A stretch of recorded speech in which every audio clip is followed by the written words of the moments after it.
You can never find truth. All you can do is find false, drop it and get rid of it. And eventually, when you can't get rid of any more false, what you're left with is the truth. How much false can you find? And there's lots in history. I was looking around the internet and came across the images of the 1893 Chicago World Exposition. And it blew my mind because it looked like ancient Rome in the middle of downtown Chicago. And as I looked at it further, well, here's another one in Philadelphia, here's another one in St. Louis, in Buffalo, in San Francisco, and then as soon as they were done, they tore them all down and threw them in the garbage. That just told me there's something wrong with all of these. The story of the expositions is a gigantic lie. And I think it's so huge of a lie because I think they're right at a bridge point when so many things about the 1800s that seem strange and weird, right as this sort of period ends of unbelievable strangeness, and all of a sudden these fairs spring up all over the world with impossible buildings we're talking about, which are colossal structures. Chicago built 700 acres of fair in supposedly less than 2 years.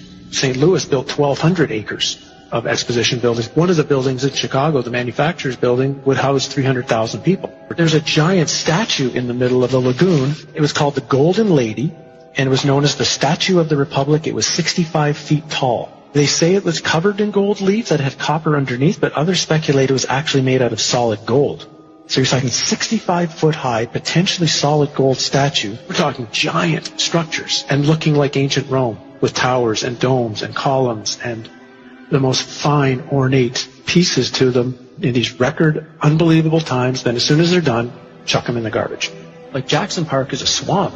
So supposedly they had to drive down tens of thousands of wooden stakes in order to support the weight of everything. They dug out massive lagoons, lakes. They had a canal system that ran through the entire exposition. They also had an above-ground electric train. An electric train, well, where's the electricity coming from? That's running around the park. They had a moving walkway down by the shore. Not enough people are asking, where does this technology come from? Just to frame it, if I'm not mistaken, the Chicago Fair was the first time people had seen electric light. Tesla's the one who got the electricity contract for the Chicago Exposition, and it was certainly more than all of the lights anyway that were in New York City at the time were at the Chicago Exposition. Now, it must have been mind-blowing for most of those people who had only seen gaslight or candlelight at night to see that city lit up in such a way. Again, count the ways. It's 1901. We are told, whether it's true or not, the idea of being able to electrically do anything hasn't been around that long. And this fair is bizarre. This is supposed to be Tesla's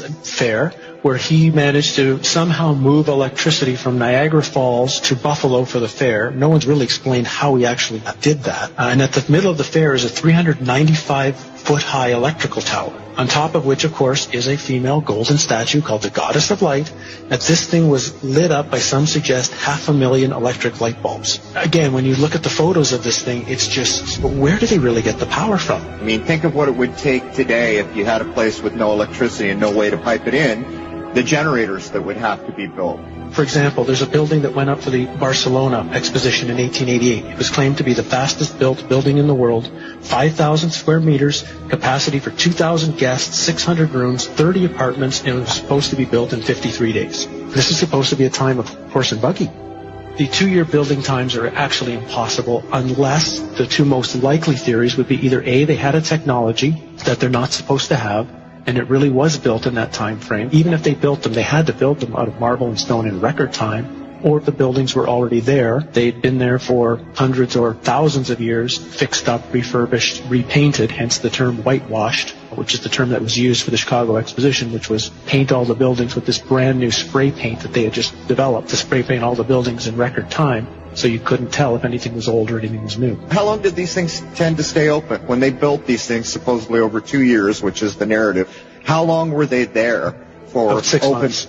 6 months for the public to come. And then what was amazing, for example, in St. Louis, 2 days after the fair ended, they brought in a demolition team from Chicago with explosives and blew the thing up. They actually used dynamite to blow it up, and they say threw it in landfills. The things like the World Fairs shows there was a time in our past, and even not that far in our past, where humans seem to be at a completely higher level. Human living and human knowledge were constructed into the buildings using cymatics, using sacred geometry. These fairs, they're so important to study because the history that we know right now as history was invented at the time these fairs were going on. One of their underlying nefarious purposes was to teach a historical narrative to the population that they were supposed to believe and agree with. And scarily, the world we're walking into today is in some way has its origins during the time of these fairs.